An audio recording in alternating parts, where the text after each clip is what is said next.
Hi friends, ನಾನಿವತ್ತು ನೋಡಿ dress ಹೊಲಿದಿರೋದು ತೋರಿಸ್ತಾ ಇದ್ದೀನಿ. ಅಂದರೆ 2 ಪೀಸ್ ಟಾಪು. ಆರಾಮಾಗಿ ನೀವು ನಿಮಗೆ ಬೇಸಿಕ್ ಟೈಲರಿಂಗ್ ಗೊತ್ತಿದ್ರೆ ಸಾಕು, ನೀವು ಈ ರೀತಿ 2 ಪೀಸ್ ಟಾಪನ್ನು ಸ್ಟಿಚ್ ಮಾಡ್ಕೊಬೋದು. ಯಾವ ರೀತಿ ಅಂತ ಹೇಳಿಬಿಟ್ಟು ನಾನು ಇವತ್ತಿನ ವಿಡಿಯೋದಲ್ಲಿ ತೋರಿಸ್ಕೊಡ್ತೀನಿ. ನಂಗೆ ತುಂಬ ದಿವಸದಿಂದ ಕಮೆಂಟ್ ಬರ್ತಾಯಿತ್ತು, ಚೂಡಿ ಟಾಪ್ ಕಟ್ಟಿಂಗ್ ಹೇಳ್ಕೊಡಿ, ನೀವು ಹೇಳ್ಕೊಡೋದು ಸ್ವಲ್ಪ ಅರ್ಥ ಆಗುತ್ತೆ ಅಂತ ಹೇಳ್ತಾಯಿದ್ರು. ಆದ್ದರಿಂದ ನಾನು ಚೂಡಿ ಟಾಪ್ ಯಾವ ರೀತಿ ಕಟ್ ಮಾಡೋದು ಅಂತ ಹೇಳ್ಬಿಟ್ಟು ಹೇಳ್ಕೊಡ್ತೀನಿ. ನೋಡಿ, ಈ ಪೀಸು ನಮ್ಮೂರಲ್ಲೇ ಅಂದರೆ ಸಾಗರದಲ್ಲಿ ಸಿಗುತ್ತೆ. ಎಷ್ಟು ಚೆನ್ನಾಗಿದೆ ಟಾಪ್ ಪೀಸ್ಗಳು. ಇಲ್ಲಿಂದನೇ ತಂದುಬಿಟ್ಟು ಕಸ್ಟಮರ್ ಕೊಡ್ತಾರೆ. ನೋಡಿ, ಈ ಥರ ಪೀಸಲ್ಲಿ ತುಂಬ ಡ್ರೆಸ್ಸನ್ನು ಸ್ಟಿಚ್ ಮಾಡಿದ್ವಿ. ಈ ರೀತಿ ಫ್ರಂಟು ಬ್ಯಾಕು ಕ್ಯಾನ್ವಾಸ್ ಹಾಕಿ ಸ್ಟಿಚ್ ಮಾಡೋದು ಅಥವಾ ನಾರ್ಮಲ್ ಆಗಿ ಸ್ಟಿಚ್ ಮಾಡೋದು. ಆಲ್ರೆಡಿ ನನ್ನ ಚಾನಲಲ್ಲಿ ಚೂಡಿ ಟಾಪ್ ಕಟ್ಟಿಂಗ್ ಇದೆ. ಇವತ್ತು ನಾನು ಇನ್ನೂ ಡಿಫ್ರೆಂಟಾಗಿ ತುಂಬ ನೀಟಾಗಿ ಎಷ್ಟು ಚೆನ್ನಾಗಿ ಸ್ಟಿಚ್ ಮಾಡಬೇಕು ಅಂತ ಹೇಳ್ಬಿಟ್ಟು ಸ್ಟಿಚ್ ಮಾಡೋದೇನು ಹೇಳ್ಕೊಡಲ್ಲ. ಇವಾಗ ಕಟ್ಟಿಂಗ್ ವಿಡಿಯೋ ಹಾಕ್ತೀನಿ.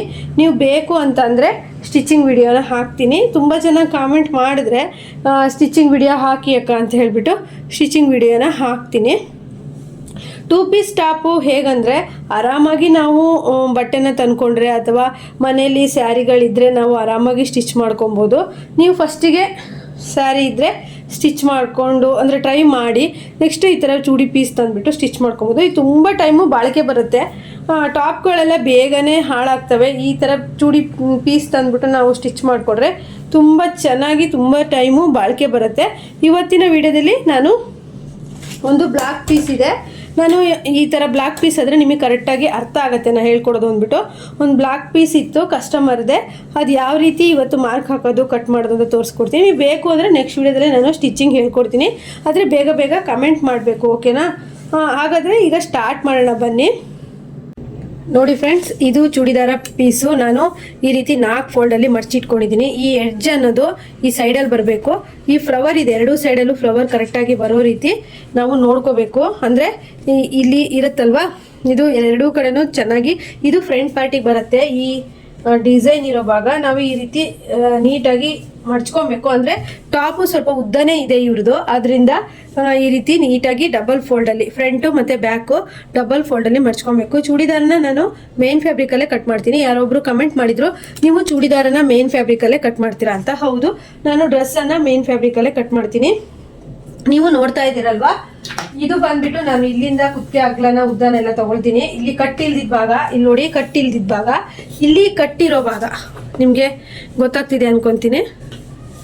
ನೋಡಿ, ಇದು ಕಟ್ಟಿರೋ ಭಾಗನ ಈ ಕೆಳ ಸೈಡಲ್ಲಿ ಬಿಟ್ಕೊಬೇಕು.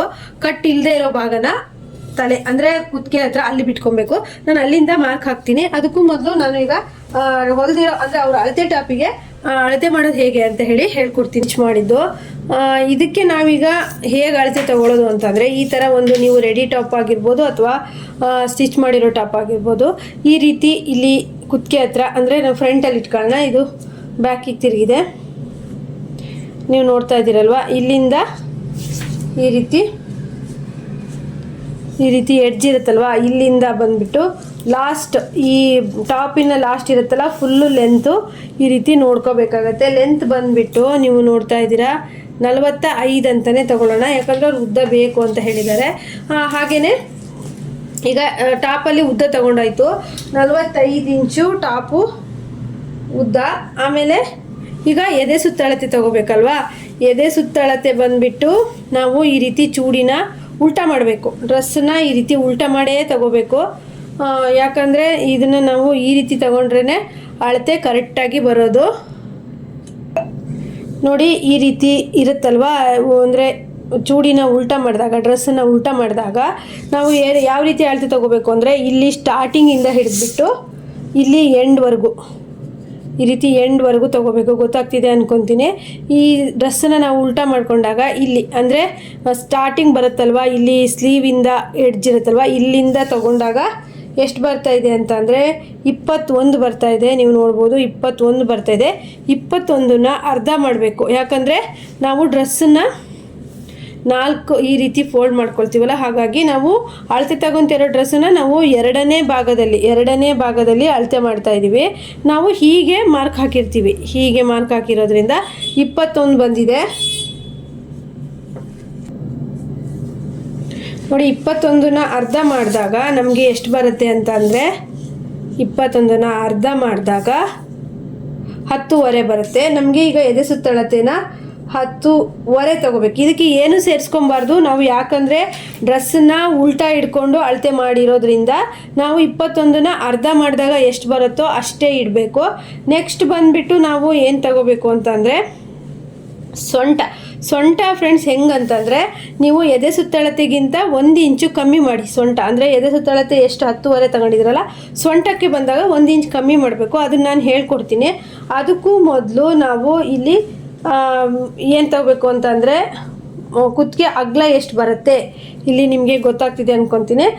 ನಾರ್ಮಲ್ ಆಗಿ ಈಗ ನಾವು ಅಳತೆದು ಕೊಟ್ಟರೆ 3.6 ಇದೆ, ಅದನ್ನು ಅರ್ಧ ಮಾಡಿದ್ರೆ 3 ಬರ್ತಾಯಿದೆ. ಕುತ್ತಿಗೆ ಅಗಲ 3 ನಾರ್ಮಲ್ ಆಗಿ ಫ್ರೆಂಡ್ಸ್. ಹೆಂಗಂದರೆ ಈಗ ಒಂದು ಸ್ವಲ್ಪ ಈಗ ಸ್ಕೂಲ್ಗೆ ಹೋಗ್ತಾರೆ ಅವ್ರಿಗೆಲ್ಲ 2.5 ತಗೊಳ್ಳಿ.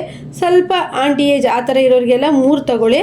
ಹಾಗೆ ಕುತ್ತಿಗೆಯ ಇದು ಶೋಲ್ಡರ್ ತಗೋಬೇಕು, ಅಂದರೆ ಭುಜ ತಗೋಬೇಕು. ನಾವು ಈ ಭುಜನ ಈ ರೀತಿ ಸರಿ ಮಾಡಿ ತಗೋಬೋದು. ಭುಜ ಎಷ್ಟಿರುತ್ತೆ ಟಾಪಲ್ಲಿ 3. ನಾವು ಹೆಚ್ಚು ಕಡಿಮೆ ಚೂಡಿ ಟಾಪು 2 ಪೀಸಿಂದ ಹೊಲಿಬೇಕಾದ್ರೆ ನೀವು 3.5 ತಗೊಳ್ಳಿ. ಕರೆಕ್ಟಾಗಿ 3 ಇಂಚಿಗೆ ಬರುತ್ತೆ. ಯಾಕಂದರೆ ಈ ಕಡೆ ಮಾರ್ಜಿನ್ ಹೋಗಿ 3 ಇಂಚಿಗೆ ಉಳಿಯುತ್ತೆ. ನಾವು ಸ್ಯಾರಿ ಬ್ಲೌಸ್ ಥರ 2.5 ಎಲ್ಲ ಡ್ರೆಸ್ಸಿಗೆ ತಗೋಬಾರ್ದು. ಕರೆಕ್ಟಾಗಿ ಶೋಲ್ಡರ್ ಡ್ರಾಪ್ ಆಗಿಬಿಡುತ್ತೆ. ಅದರಿಂದ ನೀವು 3.5 ತಗೊಂಡ್ರೆ ನಮಗೆ ಡ್ರೆಸ್ ಹೊಲಿದಾದ್ರ ಮೇಲೆ 3 ಇಂಚು ಸಿಗುತ್ತೆ, ಅಥವಾ ಸ್ವಲ್ಪ ಕಮ್ಮಿ ಸಿಗುತ್ತೆ. ಇನ್ನು ಸ್ವಲ್ಪ ನಿಮಗೆ ಶೋಲ್ಡರ್ ನನಗೆ ತುಂಬ ಅಗಲ ಬೇಡ, ಕಡಿಮೆ ಬೇಕು ಅಂದರೆ ಕಡಿಮೆ ತೊಗೋಬೋದು. ಹಾಗೆ ಇದು ಬ್ಯಾಕ್ ಡಿಪ್ಪು ಫ್ರಂಟ್ ಡಿಪ್ಪು ಅದು ನಿಮ್ಮ ಇಷ್ಟ ಆಗಿರುತ್ತೆ. ಇದರಲ್ಲಿ back dip front dip back ಬಂದುಬಿಟ್ಟು 6 ಇಂಚಿದೆ. ಫ್ರಂಟ್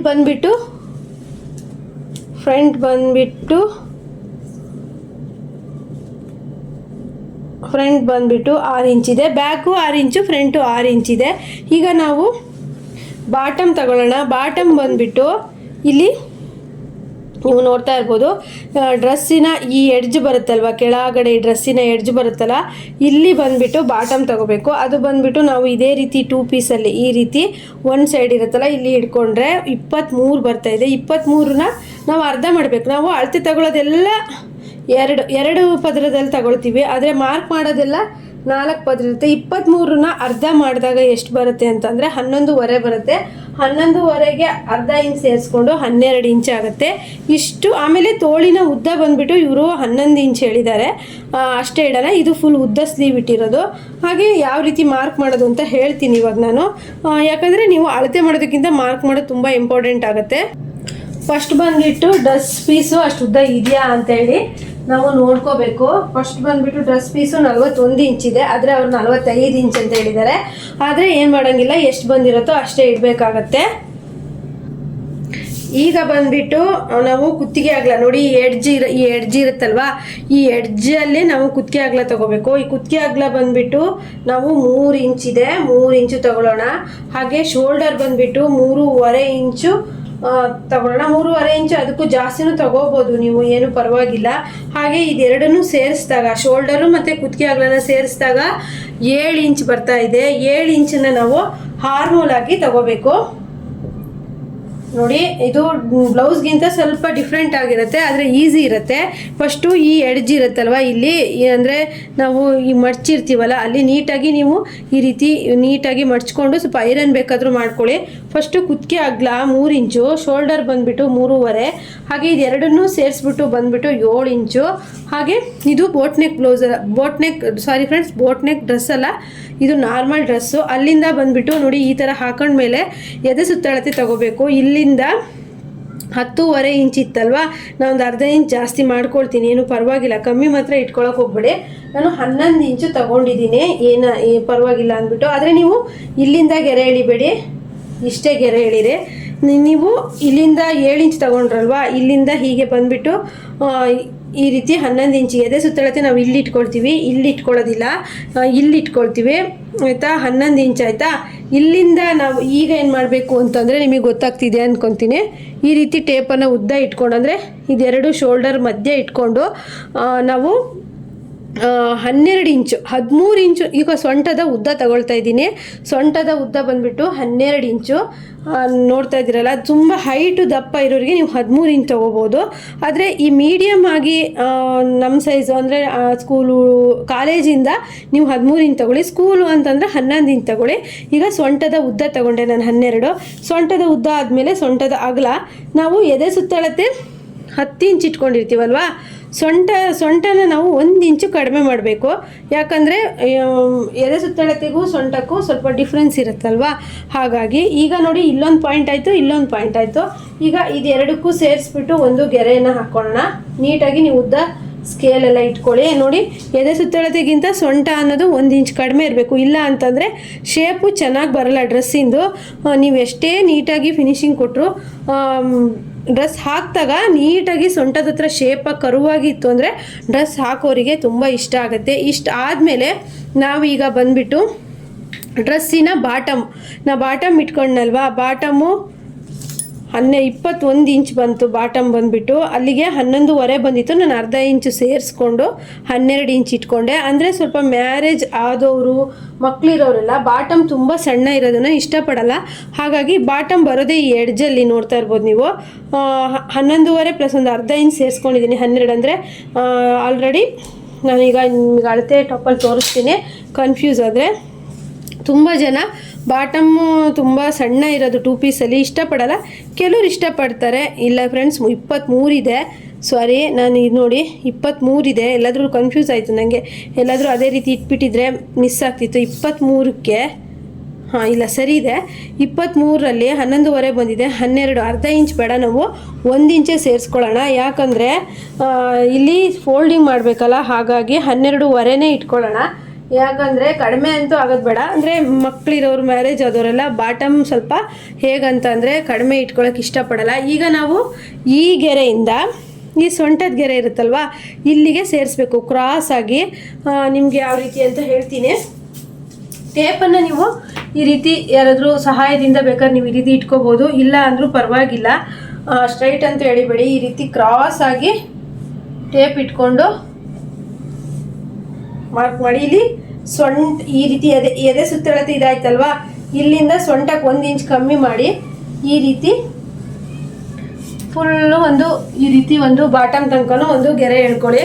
ನಿಮಗೆ ಗೊತ್ತಾಗ್ತಿದೆ ಅಂತ ಅಂದ್ಕೊಳ್ತೀನಿ. ನೋಡ್ತಾ ಇರಿ, ನೋಡಿ ಈ ರೀತಿ.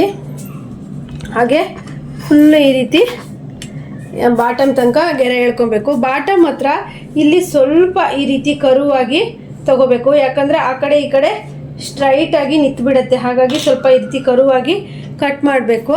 ನಾನು ಬ್ಲ್ಯಾಕ್ ಬಟ್ಟೆನೇ ಯಾಕೆ ತೊಗೊಂಡೆ ಅಂದರೆ ನಿಮಗೆ ಮಾರ್ಕ್ ಮಾಡಿರೋದು ನೀಟಾಗಿ ಗೊತ್ತಾಗತ್ತೆ ಅಂತ ಹೇಳಿಬಿಟ್ಟು.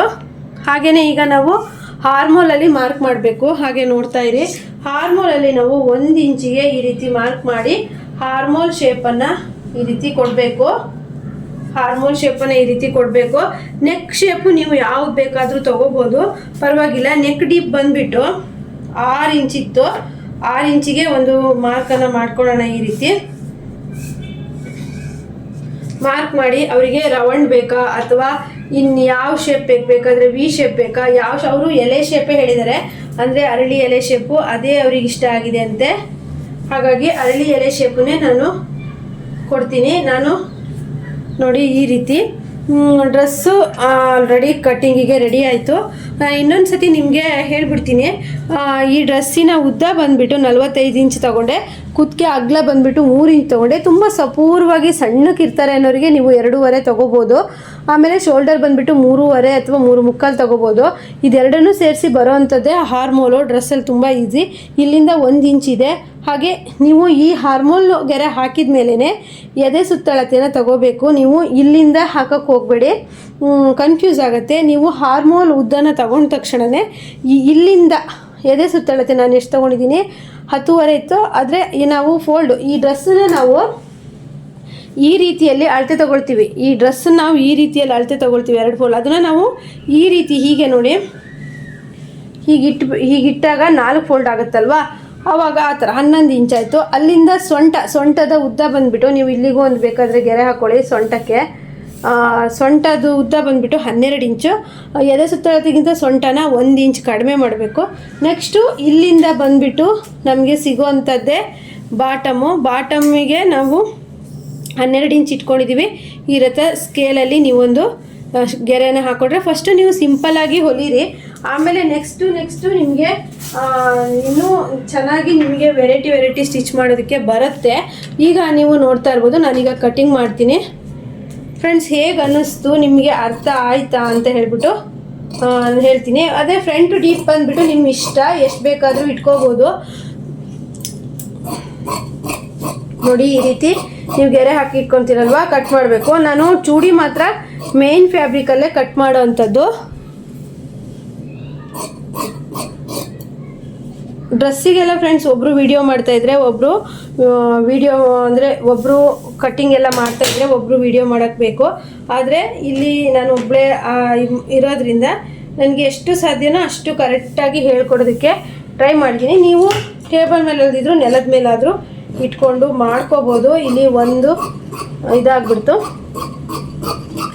ನೀವು ಎಕ್ಸ್ಪೀರಿಯನ್ಸ್ ಅಂದರೆ ಬಿಗಿನರ್ಸ್ ಕಲಿತಿರ್ತೀರಾ ಅಂತಂದರೆ ನೀವು ಏನು ಮಾಡಿ ಅಂತಂದರೆ ಗುಂಪಿನೆಲ್ಲ ಹಾಕಿ ನೀಟಾಗಿ ಇಟ್ಕೊಳ್ಳಿ. ಯಾಕಂದರೆ ಇದು ಸ್ವಲ್ಪ ಅಷ್ಟೇನು ಜಾರಲ್ಲ ಬಟ್ಟೆ, ಆದರೆ ಜಾರೋ ಬಟ್ಟೆ ಆದರೆ ತುಂಬ ಕಷ್ಟ ಆಗುತ್ತೆ. ಈಗ ನೋಡ್ತಾ ಇರ್ಬೋದು, ಹಾರ್ಮೋಲ್ ಶೇಪನ್ನು 4 ಕಟ್ ಮಾಡ್ಕೊಳ್ಳೋ. ನಾವು ಇದರಲ್ಲಿ ಡ್ರೆಸ್ಸಲ್ಲಿ ಮಾತ್ರ ಫ್ರಂಟು ಮತ್ತು ಬ್ಯಾಕು ಅಂತ ಹೇಳಿ 2 ಕಟ್ ಮಾಡಲ್ಲ. ಡ್ರೆಸ್ಸಿಗೆ ಒಂದೇ ಶೇಪು ತೆಗಿತೀನಿ, ಒಂದೇ ಶೇಪು ಕರೆಕ್ಟ್ ಆಗುತ್ತೆ. ಆದರೆ ಇದಕ್ಕೆ ಈಗ ಬಾಟಮ್ ಹತ್ರ ಸ್ವಲ್ಪ ಒಂದು ಉದ್ದ ಒಂದು ಗಿಡ್ಡ ಇತ್ತು, ಅದನ್ನು ನಾವು ನೀಟಾಗಿ ಕಟ್ ಮಾಡ್ಕೊಳ್ಳೋಣ. ಇಲ್ಲಿ ನೀವು ಕೇಳ್ಬೋದು, ಮೇಡಮ್ ಈ ಎಡ್ಜ್ ಬಂದಿದೆ ಅಲ್ವಾ, ಈ ಎಡ್ಜ್ ಇಲ್ಲಿಗೆ ಕಟ್ ಮಾಡ್ಬೋದಿತ್ತಲ್ಲ ಅಂತ. ಇದು ಸ್ವಲ್ಪ ಉದ್ದ ಕಡಿಮೆ ಆಗುತ್ತೆ ಅಂದ್ಬಿಟ್ಟು ನಾನು ಕಟ್ ಮಾಡ್ತಾಯಿಲ್ಲ. ನೀವು ನೋಡ್ತಾ ಇರ್ಬೋದು. ಈಗ ನೋಡಿ, ಡ್ರೆಸ್ ಕಟ್ಟಿಂಗ್ ಆಗಿದೆ. ಫ್ರಂಟಲ್ಲಿ ಕ್ಯಾನ್ವಾಸ್ ಹಾಕಿ ಸ್ಟಿಚ್ ಮಾಡ್ತಾರೆ ಅಂತ ಅಂದರೆ ಈ ಶೇಪನ್ನು ತೆಗೆಯೋದು ಬೇಡ. ಇಲ್ಲ ಅಂತಂದರೆ ನೀವು ಆರಾಮಾಗಿ ಈ ಫ್ರಂಟ್ ಶೇಪನ್ನು ತಕ್ಕೋಬೋದು. ನೋಡ್ತಾ ಇದ್ದೀರಲ್ವ, ನೋಡಿ ಫ್ರಂಟ್ ಶೇಪು ಈ ಥರ ಹಾಕಿದ್ದೀನಿ. ಈಗ ಫ್ರಂಟ್ ಬೇರೆ ಬ್ಯಾಕ್ ಬೇರೆ ಆಯಿತು. ಈಗ ತೆಗೆದಿಡೋಣ. ಅದು ಬ್ಯಾಕು, ಇದು ಫ್ರಂಟ್ ಅಲ್ವಾ. ಈಗ ಕ್ಯಾನ್ವಾಸ್ ಹಾಕಿ ಸ್ಟಿಚ್ ಮಾಡಲ್ಲ ಅಂತಂದರೆ ನೋಡಿ, ಕ್ಯಾನ್ವಾಸ್ ಹಾಕಿ ಸ್ಟಿಚ್ ಮಾಡಲ್ಲ ಅಂದರೆ ನೀವು ಆರಾಮಾಗಿ ಈ ರೀತಿ ಕಟ್ ಮಾಡ್ಕೊಬೋದು. ಡ್ರೆಸ್ಸಿಗೆ ಕ್ಯಾನ್ವಾಸ್ ಹಾಕಿ ಸ್ಟಿಚ್ ಮಾಡಿದರೆ ತುಂಬ ನೀಟಾಗಿ ಕೂರುತ್ತೆ. ಫಿಟ್ಟಿಂಗ್ ಎಲ್ಲ ಸಖತ್ತಾಗಿ ಬರುತ್ತೆ. ನೋಡ್ತಾ ಇರ್ಬೋದು, ಈ ಶೇಪ್ ತುಂಬ ಚೆನ್ನಾಗಿ ಕಾಣಿಸುತ್ತೆ. ಡ್ರೆಸ್ಸಿಗಂತೂ ಈ ಶೇಪ್ ತುಂಬಾ ಚೆನ್ನಾಗಿ ಕಾಣಿಸುತ್ತೆ. ಬ್ಯಾಕಲ್ಲಿ ನೀವು ಯಾವುದಾದ್ರೂ ನೀವು ಇಷ್ಟ ಬಂದ ರೀತಿಯಲ್ಲಿ ರೌಂಡನ್ನು ಇಟ್ಕೋಬೋದು. ಬ್ಯಾಕು ಬಂದುಬಿಟ್ಟು ಉದ್ದ ಬಂದುಬಿಟ್ಟು 6 ಇಂಚು ಮತ್ತು ಕುತ್ತಿಗೆ ಅಗಲ ಬಂದುಬಿಟ್ಟು 3 ಇಂಚು. ಹಾಗೆ ಇಲ್ಲೂ ಸಹಿತ 3 ಇಂಚಿಗೆ ಒಂದು ಮಾರ್ಕ್ ಮಾಡ್ಕೊಳ್ಳಿ. ನೀವು ನೋಡ್ತಾ ಇದ್ದೀರಲ್ವ. ಈಗ ನಾವು ರೌಂಡ್ ಶೇಪನ್ನೇ ಕೊಡ್ಕೊಳ್ಳೋಣ. ನೀಟಾಗಿ ರೌಂಡ್ ಶೇಪನ್ನೇ ಕೊಟ್ಟು ನೋಡಿ, ವೇಸ್ಟು ಈ ಬಾರ್ಡರ್ ಸೀರೆ ಆಗಿರ್ಬೋದು, ಕಾಟನ್ ಸೀರೆ ಆಗಿರ್ಬೋದು, ಆ ರೀತಿ ಇದ್ದರೆ ನೀವು ಈ ರೀತಿ ಕಟ್ ಮಾಡಿ ಸ್ಟಿಚ್ ಮಾಡ್ಕೊಬೋದು. ಈಗ ನಾನು ಮೇನ್ ಫ್ಯಾಬ್ರಿಕ್ ಕಟ್ಟಿಂಗ್ ಆಯಿತು. ಈಗ ಲೈನಿಂಗ್ ಕಟ್ಟಿಂಗ್ ಇದ್ರ ಮೇಲೆ ಇಟ್ಕೊಳ್ಳೋದು ಹೇಗೆ ಅಂತ ತೋರಿಸ್ತೀನಿ. ಇದು ಬಂದುಬಿಟ್ಟು ಲೈನಿಂಗು 2 ಮೀಟ್ರ್ ಪಾಲಿಸ್ಟರ್ ತರಿಸಿತ್ತು. ಡ್ರೆಸ್ಸಿಗೆ ಕಾಟನ್ಗಿಂತ ಪಾಲಿಸ್ಟರೇ ಚೆನ್ನಾಗಾಗತ್ತೆ. ಒಬ್ಬೊಬ್ಬರು ಕಾಟನ್ನೇ ಬೇಕು ಅನ್ನೋರಿಗೆ ನೀವು ಕಾಟನ್ನೇ ಹಾಕಿ ಸ್ಟಿಚ್ ಮಾಡ್ಬೋದು. ನೀವು ಈ ರೀತಿ ಲೈನಿಂಗ್ ಬರುತ್ತಲ್ವ, ಈ ರೀತಿ 2 ಫೋಲ್ಡಲ್ಲಿ ಮಡ್ಚ್ಕೊಂಡು ಈ ಕಟ್ ಮಾಡಿರೋಂತಹ ಮೇನ್ ಫ್ಯಾಬ್ರಿಕನ್ನು ಇದ್ರ ಮೇಲೆ ಇಟ್ಕೊಳ್ಳಿ. ನೋಡ್ತಾ ಇರ್ಬೋದು, ನೋಡಿ ಈ ರೀತಿ ಇಟ್ಕೊಂಡು ಮೇನ್ ಫ್ಯಾಬ್ರಿಕ್ ಏನು ಕಟ್ ಮಾಡಿರ್ತೀರೋ ಕರೆಕ್ಟಾಗಿ ಈ ರೀತಿ ಇಟ್ಕೊಳ್ಳಿ. ನೋಡಿ ಈ ರೀತಿ ಇಟ್ಕೊಂಡು ನೆಕ್ಸ್ಟು ಇಷ್ಟಕ್ಕೆ 1.5 ಅಥವಾ 1 ಇಂಚಿಗೆ ಸಾಕು. ಈ ರೀತಿ ಮಾರ್ಕ್ ಮಾಡಿಕೊಂಡು ಕಟ್ ಮಾಡ್ಕೊಬಿಡಿ. ಕುತ್ತಿಗೆ ಮಾತ್ರ ಕಟ್ ಮಾಡೋಕ್ಕೆ ಹೋಗ್ಬೇಡಿ. ಬಾಡಿ ಇದೆಲ್ಲ ಈ ರೀತಿ ಕಟ್ ಮಾಡ್ಕೊಂಬಿಡಿ. ಈಸಿ ಆಗುತ್ತೆ. ನೀವು ಫುಲ್ ಇಷ್ಟು ಬಟ್ಟೆನೂ ಬಿಟ್ಕೊಂಡ್ರಿ ಅಂತಂದರೆ ಏನಾಗುತ್ತೆ ಅಂದರೆ ಹೊಲಿಯೋದಕ್ಕೆ ಕಷ್ಟ ಆಗುತ್ತೆ. ಈಸಿಯಾಗಿ ಹೊಲಿಬೇಕಲ್ವಾ, ಆದ್ದರಿಂದ ನಾವು ಈ ಟಿಪ್ಸನ್ನು ಫಾಲೋ ಮಾಡಬೇಕು. ನೋಡ್ತಾ ಇರ್ಬೋದು. ಹಾಗೆಯೇ ಇಲ್ಲಿ ಬಂದ್ಬಿಟ್ಟು ಈ ಬಾಟಮ್ ಹತ್ರ ಮೇನ್ ಫ್ಯಾಬ್ರಿಕ್ಗಿಂತ ಲೈನಿಂಗು ಕಡಿಮೆ ಇರಬೇಕು. ಕರೆಕ್ಟಾಗಿ ನೀವು ಮೇನ್ ಫ್ಯಾಬ್ರಿಕ್ಕು ಲೈನಿಂಗು ಏನಾದರೂ ಈ ರೀತಿ ಕರೆಕ್ಟ್ ಇಟ್ರಿ ಅಂದರೆ ಇದು ಈ ರೀತಿ ಫೋಲ್ಡ್ ಆಗುತ್ತೆ. ಅದರಿಂದ ಮೇನ್ ಫ್ಯಾಬ್ರಿಕ್ ಸ್ವಲ್ಪ ಇಷ್ಟು ಉದ್ದನೇ ಇರಲಿ, ಲೈನಿಂಗ್ ಇಷ್ಟು ಕಡಿಮೆನೇ ಇರಲಿ, ಆಗ ಕರೆಕ್ಟಾಗಿ ಬರುತ್ತೆ. ನೋಡ್ತಾ ಇದ್ದೀರಲ್ವ, ಈ ರೀತಿ ಲೈನಿಂಗು ಮೇನ್ ಫ್ಯಾಬ್ರಿಕ್ಕು ಇಟ್ಕೊಂಡು ಕಟ್ ಮಾಡಿ. ಹಾಗೆಯೇ ಇವ್ರದ್ದು ಸ್ಲೀವ್ ಬಂದ್ಬಿಟ್ಟು ಇವರಿಗೆ ಸ್ಲೀವ್ ಏನು ಅಂತಂದರೆ ಇವರಿಗೆ ಗಿಡ್ಡ ಸ್ಲೀವ್ ಹಾಕಲ್ಲ. ಆದ್ದರಿಂದ ಇವರಿಗೆ ಈ ರೀತಿ ಎರಡು ಬಟ್ಟೆನೂ ಹೀಗೆ ಜಾಯಿಂಟ್ ಮಾಡಿದ್ರು ಪರವಾಗಿಲ್ಲ, ಹಾಕ್ತಾರೆ ಅವರು. ಆದ್ದರಿಂದ ನಾನು 2 ಬಟ್ಟೆನೂ ಅಟ್ಯಾಚ್ ಮಾಡಿ ಸ್ಲೀವ್ ಕಟ್ಟಿಂಗ್ ಮಾಡ್ತೀನಿ. ಹಾಗಾಗಿ ಸ್ಲೀವ್ ಕಟ್ಟಿಂಗ್ ಏನು ಇದರಲ್ಲಿ ಹೇಳ್ಕೊಡಲ್ಲ ಫ್ರೆಂಡ್ಸ್. ಸ್ಲೀವ್ ಕಟ್ಟಿಂಗು ಮತ್ತು ಸ್ಟಿಚಿಂಗು ಬೇಕಿದ್ದರೆ ಕಮೆಂಟ್ ಮಾಡಿ, ನಾನು ನೆಕ್ಸ್ಟ್ ವೀಡಿಯೋದಲ್ಲಿ ಹೇಳ್ತೀನಿ. ಡ್ರೆಸ್ ಕಟ್ಟಿಂಗ್ ಹೇಗೆ ಅನ್ನಿಸ್ತು ಅಂತ ಹೇಳ್ಬಿಟ್ಟು ನನಗೆ ಕಮೆಂಟ್ ಮಾಡಿ. ಹಾಗೆ ನೆಕ್ಸ್ಟ್ ವೀಡಿಯೋದಲ್ಲಿ ಮತ್ತೆ ಬರ್ತೀನಿ. ಎಲ್ರಿಗೂ ಬಾಯ್.